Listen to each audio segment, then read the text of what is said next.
본문 말씀 에스겔서 34장 11절에서 17절입니다. 11절입니다. 주 여호와께서 이같이 말씀하셨느니라. 나 곧 내가 내 양을 잡고 잣되 목자가 양 가운데에 있는 날에 양이 흩어졌으며 그 때를 찾는 것 같이 내가 내 양을 찾아서 흐리고 캄캄한 날에 그 흩어진 모든 곳에서 그것들을 건져낼지라. 내가 그것들을 만민 가운데서 끌어내며 여러 백성 가운데에서 모아 그 본토로 데리고 가서 이스라엘 산 위에와 시냇가에와 그 땅 모든 거주지에서 먹이되 좋은 꼴을 먹이고 그 우리를 이스라엘 높은 산에 두리니 그것들이 그곳에 있는 좋은 우리에 누워 있으며 이스라엘 산에서 살찐 꼴을 먹으리라. 내가 친히 내 양의 목자가 되어 그것들을 누워 있게 할지라. 주 여호와의 말씀이니라. 그 잃어버린 자를 찾으며 쫓기는 자를 내게 돌아오게 하며 상한 자를 내게 싸매주며 병든 자를 내가 강하게 하려니와 살찐 자와 강한 자는 내가 없애고 정의대로 그것들을 먹이리라. 주 여호와께서 이같이 말씀하셨느니라. 나의 양 때 너희여 내가 양과 양 사이와 순양과 순염소 사이에서 심판하노라. 아멘. 마태복음 25장 31절에서 46절입니다. 31절입니다. 인자가 자기 영광으로 모든 천사와 함께 올 때에 자기 영광의 보좌에 앉으리니 모든 민족을 그 앞에 모으고 각각 구분하기를 목자가 양과 염소를 구분하는 것 같이 하여 양은 그 오른편에 염소는 왼편에 두리라. 그때 임금이 그 오른편에 있는 자들에게 이르시되 내 아버지께 복받을 자들이여 나와 창세로부터 너희를 위하여 예비된 나라를 상속받으라. 내가 줄일 때 너희가 먹을 것을 주었고 목마를 때 마시게 하였고 나그네 되었을 때 영접하였고 헐벗을 때 옷을 입혔고 병들었을 때 돌보았고 옥에 갇혔을 때 와서 보았느니라. 이에 의인들이 대답하여 이르되 주여 우리가 어느 때에 주께서 줄이신 것을 보고 음식을 대접하였으며 목마르신 것을 보고 하였나이까. 어느 때에 나그네 되시는 것을 보고 영접하였으며 헐벗으신 것을 보고 옷 입혔나이까. 어느 때에 병드신 것이나 옥에 갇히신 것을 보고 가서 배웠나이까 하리니 임금이 대답하여 이르시되 내가 진실로 너에게 이르노니 너희가 여기 내 형제 중에 지극히 작은 자 하나에게 한 것이 곧 내게 한 것이니라 하시고 또 왼편에 있는 자들에게 이르시되 저주를 받은 자들아 나를 떠나 마귀와 그 사자들을 위하여 예비된 영원한 불에 들어가라. 내가 줄일 때 너희가 먹을 것을 주지 아니하였고 목마를 때 마시게 하지 아니하였고 나그네 되었을 때 영접하지 아니하였고 헐벗을 때 옷 입히지 아니하였고 병들었을 때 옥에 갇혔을 때 돌보지 아니하였느니라 하시니 그들도 대답하여 이르시되 주여 우리가 어느 때 주께서 줄이신 것이나 목마르신 것이나 나그네 되신 것이나 헐벗으신 것이나 병드신 것이나 옥에 갇히신 것을 보고 공양하지 아니하더이까. 이에 임금이 대답하여 이르시되 내가 진실로 너에게 이르노니 이 지극히 작은 자 하나에게 하지 아니한 것이 곧 내게 하지 아니한 것이니라 하시니라. 그들은 영벌의 의인들의 영성에 들어가리라 하시니라. 아멘. 고린도전서 15장 20절에서 28절입니다. 20절입니다. 그러나 이제 그리스도께서 죽은 자 가운데서 다시 살아나사 잠자는 자들의 첫 열매가 되셨도다. 사망이 한 사람으로 말미암았으니 죽은 자의 부활도 한 사람으로 말미암는도다. 아담 안에서 모든 사람이 죽은 것 같이 그리스도 안에서 모든 사람이 삶을 얻으리라. 그러나 각각 자기 차례대로 되리니 먼저는 첫 열매인 그리스도요 다음에는 그가 강림하실 때 그리스도께 속한 자요 그 후에는 마지막이니 그가 모든 통치의 모든 권세의 능력을 명하시고 나라를 아버지의 하나님께 바칠 때라. 그가 모든 온수를 그 발 아래에 둘 때까지 반드시 왕노를 하시리니 맨 나중에 멸망받을 온수는 사망이니라. 만물을 그의 발 아래에 두셨다 하셨으니 만물을 아래다 둔다 말씀하실 때 만물을 그의 아래에 두신 이가 그 중에 들지 아니한 것이 분명하도다.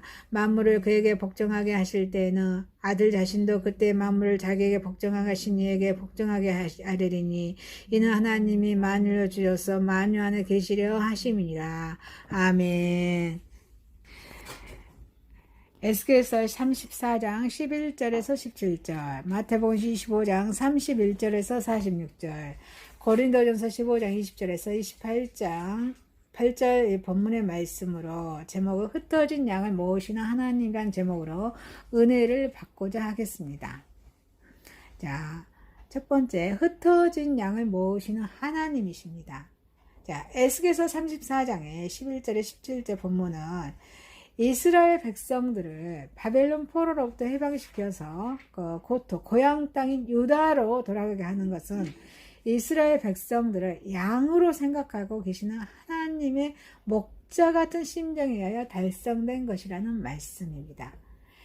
자, 이것은 이스라엘 민족 회복에 대한 하나님의 자비에 넘치는 계획에 그런 수레, 마음속에 품고 있는 여러 가지 생각을 하나님의 계획의 수레입니다.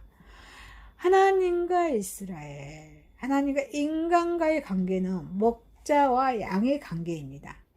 예수님께서는 요한복음 11장 11절에 나는 선한 목자라고 말씀하셨습니다. 유다 백성들은 유다와 바벨론 열방에 흩어져 있어서 목자 없는 양과 같이 유리방황하고 있었습니다. 이러한 그들에게 하나님은 목장으로 나타나셔서 그들을 곧 자기 본향의 땅으로 모으고 좋은 꿀을 먹이고 좋은 우리에 눕게 할 것이라고 14절에 말씀하고 계십니다. 이 약속은 모든 인간들에게 하시는 말씀입니다. 자, 인간들은 이 세상에서 방황하고 있습니다.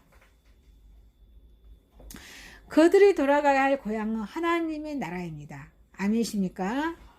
예수 그리스도는 이 방황하는 인생들에게 고향으로 돌아갈 수 있는 길을 안내하고 진리의 꼴을 먹여주시는 참 목자였습니다. 13절입니다. 내가 그것들의 만민 중에서 끌어내며 열방 중에서 모아. 자, 이스라엘 백성들은 그들이 하나님을 배반하고 이방 우상을 섬긴 죄로 그 우상이 속해 있는 열방으로 사로잡혀 흩어졌습니다. 그들은 목자 없는 양처럼 유리방황하는 백성들이 되었습니다. 그러나 그들이 하나님을 버렸다고 해도 하나님은 그들을 버리신 것이 아니었습니다. 그들의 포도 생활은 그들의 범죄에 대한 징계이지 유기는 아니었습니다. 하나님은 징계 기간이 차면 그들을 다시 모아 겉으로 돌아가게 하실 것을 약속하고 계십니다. 인간은 배은망덕으로 타락한 본성을 표현하되 하나님은 그들을 버리시지 않으시고 찾아다니시는 구원이 된 목자이십니다. 아멘이십니까? 아멘. 12절입니다. 흐리고 캄캄한 날에 그 흩어진 모든 곳에서 그것들을 건져낼지라. 이 흐리고 캄캄한 날은 이스라엘 백성들이 포로로 잡혀서 이방에 흩어져 있는 때를 가리킵니다. 따라서 전체적으로 이 구절은 하나님께서 이 흩어진 당신의 백성들을 모든 열방에서 찾아내실 것이라는 말씀입니다.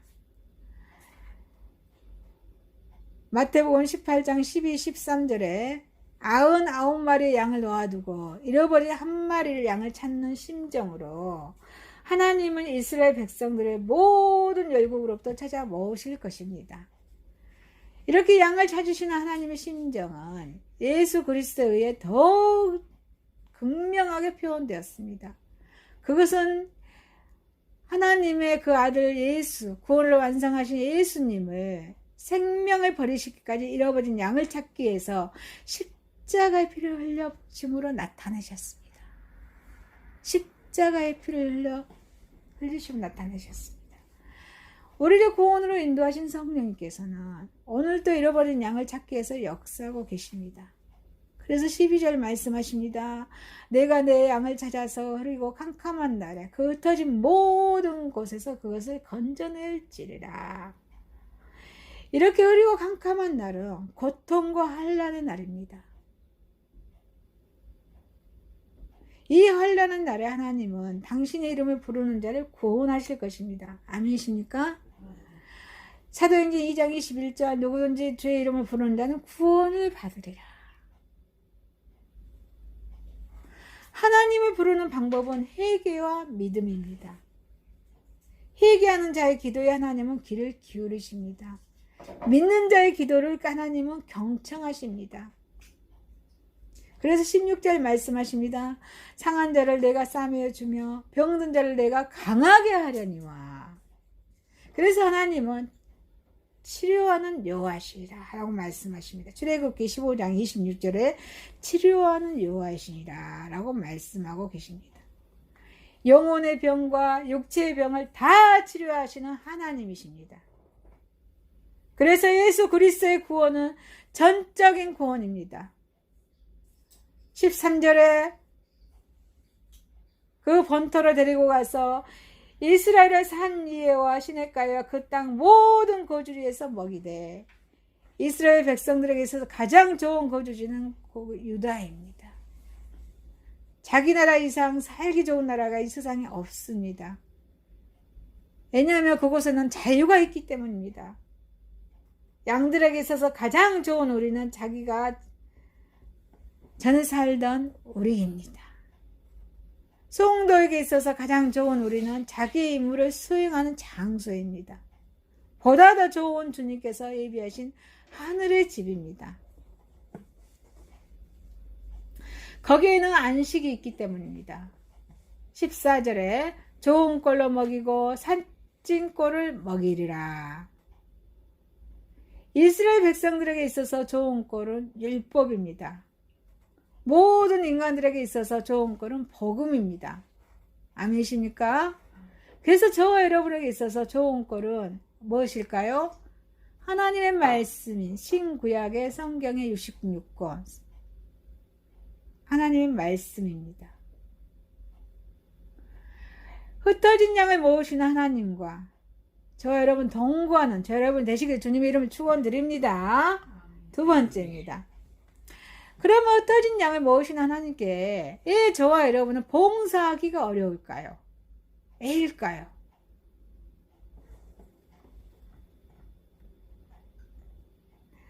마태복음 25장 31절에서 46절의 말씀을 보니까 본문에는 염소로 구별된 한 사람들이 어떤 삶을 산 사람들이며 그 삶의 결과가 어떻게 되었는가를 잘 나타내주고 있습니다. 이 사람들은 양들과는 전혀 반대되는 삶을 살았습니다. 양들은 자기들의 여러 불우한 사람들에게 봉사한 일이 주님에게 한 것인 줄 모르고 있었던 사람들이었는데 예수 비해서 염소들은 주님께서 어려운 일을 당하실 때 우리가 언제 공양치 아니했습니까? 라고 항의를 하고 있습니다.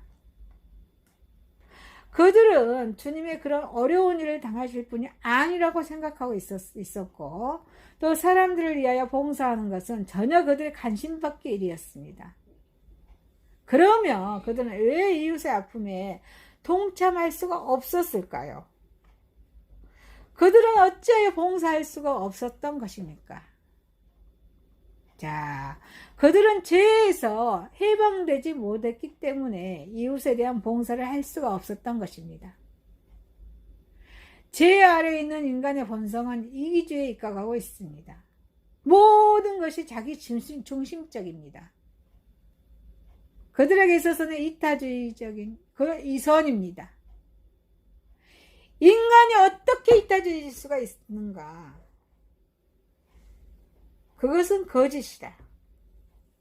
이기주의야말로 인생의 진실한 삶의 모습이다. 이것들이 그들의 공통된 인생관입니다. 강한 자는 어떻습니까? 그의 힘과 능력으로 약자를 지배하고 고용주와 피고용자 사이에는 보수와 대가를 그들의 관계를 유지하고 있습니다. 자, 요한복음 4장 9절에 말씀하시죠. 수가성 우물가에서 예수님을 만난 사마리아 여인의 행로에 있어서 고운한 나그네에게 물 한 그릇 떠주기를 거부합니다. 당신은 유대인으로서 어찌하여 사마리아 여자인 나에게 물을 달라 하나이까? 이것이 죄에서 해방되기 전에 이전의 인간의 모습입니다.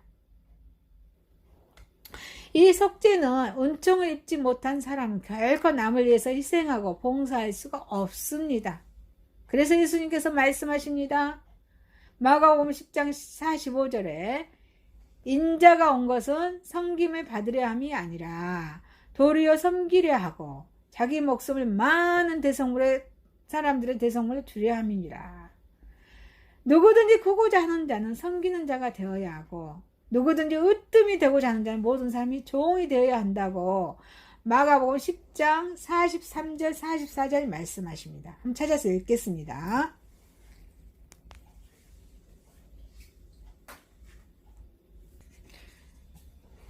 10장 43절 44절 너희 중에는 그렇지 않을지니 너희 중에 크고자 하는 너희들 섬기는 자가 되고 너희 중에 누구든지 으뜸이 되고자 하는 자는 너희 삶의 종이 되어야 하리라. 아멘.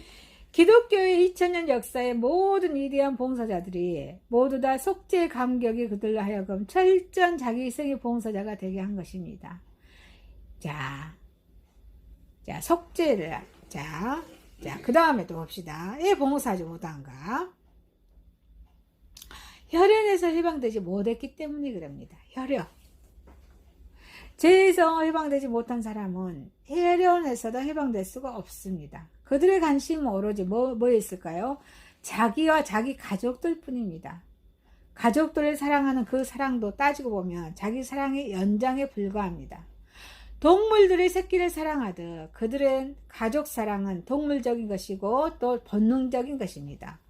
이처럼 인간의 혈연에서 벗어나지 못하는 것, 결코 동물의 한계를 벗어날 수가 없습니다. 피로 맺어진 가족이 성령으로 한 그런 우주적인 가족으로 변화되지 아니하면 타인에 대한 봉사는 어때요? 가능해요? 불가능해요? 불가능한 것입니다. 인간은 하나님의 영을 받은 때로부터 비로소 봉사할 수가 있습니다. 자, 프랑스에서는 수고했죠. 많이 들어보셨죠? 아프리카 흑인들의 친구들로서 평생을 봉사한 것도, 또 영국 사람 윌리엄 캐리가 인도의 첫 선교사가 된 것도, 또 벨기에 사람 다미엔이 하와이 모로카이 섬에서 문둥병의 친구가 되어 일생을 헌신한 것도 이런 하나님에 대한 사랑, 우주적인 가족에 대한 사랑 때문에 가능했던 것입니다. 그런데 어쩌습니까? 동양에서는 이대한 정복자는 있어도 이대한 봉사자는 없었습니다. 그것은 동양 사상이 어때요? 가족과 가문에 대한 그 집착의 까닭입니다. 그런 하나님의 말씀이 신구약을 통해서 성경의 관심을 개인의 기초로 한 나라와 민족입니다. 하나님의 말씀인 성경은 나라와 민족입니다. 자, 사도행전 1장 8절 말씀하십니다. 성령이 너에게 임하시면 너희가 권능을 받고 예루살렘과 온 유대와 사마리아 땅까지로 내 증인이 되리라. 여기에는요, 가정은 없습니다. 오직 사랑과 봉사로 기초한 우주적인 가족만이 있을 뿐입니다. 사람은 타인을 생각하는 만큼 하나님을 닮아갑니다. 물욕에서 혈연에서 해방되지 못했기 때문에 봉사하지 못하고, 그 다음엔 또 물욕에서 해방되지 못하기 때문에 또 봉사하지 못합니다. 죄에서 해방되지 못한 사람은 혈연에서도 해방될 수가 없고, 따라서 또 물욕에서 해방될 수가 없습니다. 이웃을 위한 봉사가 불가능하다는 것입니다. 인간이 성령을 통하여 거듭나기 전에는 물욕의 노예에서 자기를 해방시킬 수가 없습니다. 물질 재물은 땀의 결정이며 삶의 열매입니다. 그것은 어떻게 남에게 그저 줄 수 있겠습니까? 인간의 생각으로는 가능해요? 불가능해요? 전혀 불가능합니다. 그러나 하나님께서는 가능하시다는 것입니다. 성령이 충만하며 그것이 가능해집니다. 이번 주도 어때요? 배추를 갖다가 각 사업장에 나누어졌어요. 그리고 또요, 빵도 나눴죠. 우리 인간의 힘으로는 불가능하지만 성령이 충만하며 주님의 사랑이 충만하며 가능하다는 것입니다. 초대 예루살렘 교회의 성도들은 오순절날에 성령의 충만함을 받았습니다. 한번 찾아서 읽습니다. 사도행전 2장 1절에서 4절입니다. 믿는 무리가 한 마음이 사도행전 2장 1절에 4절입니다. 오순절 날이 이미 이름에 그들이 다 같이 한 곳에 모였더니 호련히 하늘로부터 급하고 강한 바람 같은 소리가 있어 그들이 앉은 온 집에 마치 불의 처럼 갈라지는 것들이 그들에게 보여 각 사람이 하나씩 임하여 있더니 그들이 다른 물건을 말하게 따라 다른 언어들로 말하기를 시작하니라. 아멘. 그리하여 그들은 모든 물건을 서로 통용하고 제 재물을 조금이라도 제 것이라고 하는 이가 하나도 없었습니다. 사도행전 4장 32절 믿는 무리가 한 마음과 한 뜻이 되어 모든 물건을 서로 통용하고 자기 재물을 조금이라도 자기 것이라 하는 이가 하나도 없더라. 하나님께서는 우리에게 재물을 주신 것은 봉사의 기회를 주심입니다. 봉사할 수 있는 능력을 주심입니다. 아멘이십니까? 또 죄에서 해방되지 못한 자, 혈연에서 해방되지 못한 자, 무력에서 해방되지 못한 자는 염소의 심판을 받게 됩니다. 흩어진 양을 모으신 하나님께서는 왜 봉사하기 어려울까요? 죄에서, 혈연에서, 물력에서 해방되지 못했기 때문입니다. 죄에서, 혈연에서, 물력에서 해방되어 주님의 영광을 드러내는 저와 여러분 되시기를 주님의 이름을 축원드립니다. 자, 세 번째입니다. 흩어진 양을 모으시는 하나님의 부활의 순서입니다. 요한복음 1장 25절 26절 말씀하십니다. 나는 부활이요 생명인 나를 믿는 자는 죽어도 살겠고 살아서 나를 믿는 자는 영원히 죽지 아니하리라. 이것을 네가 믿느냐? 그리스도의 부활은 아주 하나님의 말씀의 핵심적인 진리입니다.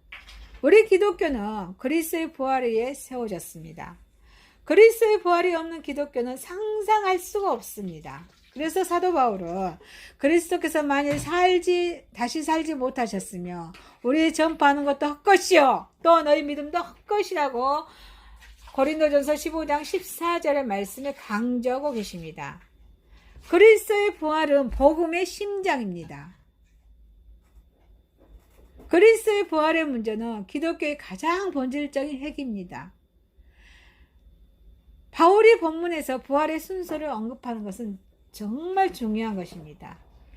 부활의 순서를 통해서 그리스도의 부활의 성질과 의미, 또 이치를 올바로 발견할 수 있고 장차 있을 우리의 부활의 의미를 파악할 수 있기 때문입니다. 자, 이 본문에서는 부활의 순서를 세 가지로 말하고 계십니다. 그리스도께서 부활의 첫 번째 열매이십니다. 자, 20절에서 말씀하십니다. 고린도전서 15장 20절에 말씀하십니다.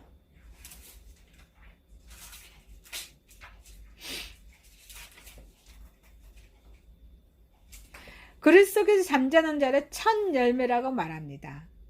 그런데 우리가 여기서 첫 열매라는 말의 뜻을 추적해 보는 것이 중요합니다. 이스라엘에는 유월절 제사가 있었습니다. 이스라엘이 애굽에서 해방되는 것을 기념하는 날이었습니다. 또 추수를 기념하는 큰 축제이기도 했습니다. 왜냐하면 그 시기는 벌이를 거두어 드릴 수 있는 추수 시기와 같았기 때문입니다. 그래서 이때는 처음으로 수확한 열매를 여호와 앞에 연락대로 흔들어서 드렸습니다. 레위기서 20장 23장 10절 11절 말씀하고 계십니다. 이 열매는 반드시 보통 밭에서 수확한 것이어야 합니다. 가소이나 뜰과 같이 보수적으로 지어진 것도 안 됩니다. 첫 열매를 거두어 드린 하나님 앞에 드리기 전에는 가게에서 매매를 하지 못했습니다. 음식도 만들어 먹어서는 안 되었습니다. 이 일은 대단히 의미 있는 일입니다. 왜냐하면 그 첫 열매는 추수한 곡식 전체를 대표하는 의미입니다. 또 제단에 바쳐짐으로써 또 인해서 그 첫 번째 드려지는 열매입니다. 모든 곡식을 성부해 주는 또 의미이기도 합니다. 첫 열매는 앞으로 거둬들일 추수의 표시였습니다. 그런 면에서 예수 그리스도의 부활은 대표성을 가지고 있습니다. 그 예수님께 붙은 자의 부활 약속의 증표였습니다. 첫 열매를 정식으로 하나님 앞에 드리기 전에는 추수한 곡식은 매매할 수도 먹을 수도 없었던 경우와 같이 잠자는 자들의 생명의 부활도 예수 그리스도께서 죽은 자 가운데 부활한 후에야 가능합니다. 그래서 예수 그리스도의 부활은 앞으로 있을 모든 저와 여러분의 부활의 증표입니다. 아멘이십니까? 그래서 그리스도께서 강림하실 때 천년왕국이 있기 전에 이 세대의 종말에 예수 그리스도께서 메시아적인 권세를 가지고 공중에 재림하실 때입니다. 자, 데살로니가전서 2장 19절 한번 찾아서 읽습니다.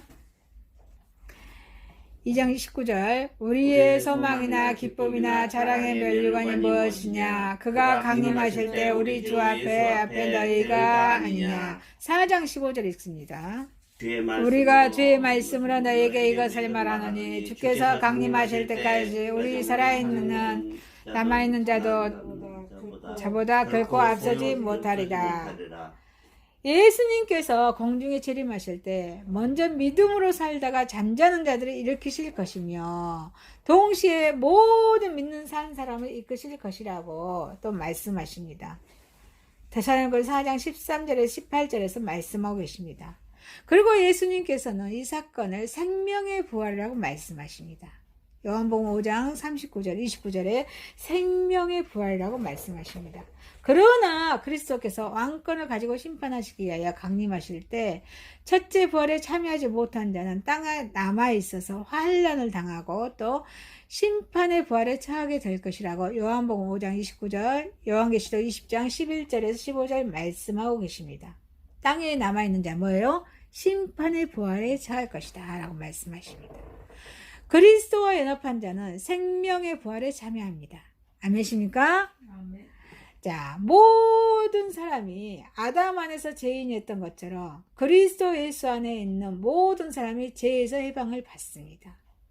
모든 사람이 아담 안에서 사망의 종노를 하였지만 그리스도 예수 안에서 죽음을 정복합니다. 아멘이십니까? 그리스도께서 사망에 매여 있을 수는 없는 것처럼 그리스도와 연합한 성도들은 사망에 매여 있을 수 없습니다. 그리스도와 연합한 자는 천사장의 나팔소리에 함께 생명의 부활에 참여합니다. 불신자들의 심판의 부활입니다. 자, 불신자들의 심판의 부활은 세상의 종말, 천년왕국 이후에 불신자 심판의 부활이 있습니다. 부활을 둘째 부활 혹은 둘째 사망이랍니다. 불신자의 심판의 부활이 둘째 부활, 부활의 둘째 부활, 둘째 사망이라 합니다. 천년왕국 기간의 악한 영들은 모두 무적행에 결박당하여 있지만 천년왕국이 끝나면 잠시 지옥에 놓여 있어서 하나님께 대한 최후 반역이 있게 됩니다. 그러나 그리스도께서 권세로 이 반역을 멸하실 것입니다. 이때 흰 보좌 심판이 이루어지는데 책에 기록된 대로 심판을 받습니다. 그래서 첫째 부활에 참여한 자들, 그 생명책에 기록한 자들은 거룩한 성, 새 예루살렘에 입성할 것이고 또 생명책에 기록되지 못한 자들은 사망과 음부의 불못에 던져질 세 세트로 밤과 낮과 괴로움을 받을 것이라고 요한계시록 20장 7절에서 15절 말씀하고 계십니다. 그래서 첫째 부활에 참여한 자는 복이 있고 거룩하다고 요한계시 20장 6절도 말씀하고 계십니다. 우리도 저와 여러분도 준비하고 있어야 하겠습니다. 자, 흩어진 양을 모으신 하나님의 부활의 순서였습니다. 그래서 부활에 참여하기 위해서 그날을 그리스도께서 부활의 열매이시고 부활에 참여한 자들은 그리스도께서 강림하실 때 주님께 붙잡힘 받는 저와 여러분이 되시길 주님의 이름을 축원드립니다. 아멘. 말씀을 마치겠습니다. 흩어진 양을 모으시는 하나님이십니다. 흩어진 양을 모으시는 하나님께 왜 봉사하기 어려울까요? 그거는 죄에서 혈연에서 모욕에서 해방되지 아니했기 때문입니다. 흩어진 양을 모으시는 하나님의 부활의 순서였습니다. 기도하겠습니다. 하나님 아버지, 흩어진 양을 모으신 하나님 아버지, 죄에서 혈연에서 모욕에서 해방되어 봉사하게 하옵시고 첫 열매, 부활의 첫 열매이신 그리스도께서 강림하실 때 붙잡힘 받는 모든 자가 되게 하여 주옵소서. 예수님의 이름으로 기도드리옵나이다. 아멘.